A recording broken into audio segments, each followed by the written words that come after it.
Assalomu alaykum, kanalimiz obunachilari. Keyingi ishlarimizni mana ikkita ish, ikkita romimizni butkazib olib kelib o'rnatdik.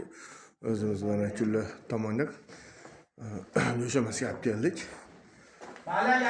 Bir tursa juda ham chiroyli qilib o'rnatib oldik, xudo xolasa.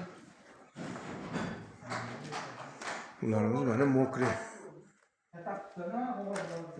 Emliklarimiz mokri qorasida. Mokri deb qo'yadi o'zi bularni ham, o'zi bular jinsi qora. Juda ham chiroyli, xudo xolasa. O'zbekiston bo'ylab dastlabkilarimiz bor. Vodiy bo'ylab olib borib o'rnatish ustanovkasi ichida bemalol aloqaga chiqarasizlar. Mana kvadrati 700 ming so'mdan olib kelib o'rnatib berish ichida bo'lyapti, vodiy bo'ylab.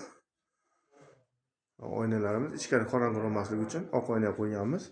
Ularga yodiy gulli oyna qo'yib berdik. Zamonlarimiz ham yaxshi zamonlardan. Bularni penalab qattirib qo'yganimiz uchun O'zbekiston bo'ylab dastlabkilar bor, vodiy bo'ylab olib borib o'rnatish ustanovkalar ichida bemalol aloqaga chiqarasizlar. Telefon raqamlarimizni yozib qoldiramiz. Yoqqan bo'lsa bitta like, podpiska bosib qo'yamiz. Kanalimizga inoat qilish uchun rahmat. Sog' bo'linglar, salomat bo'linglar.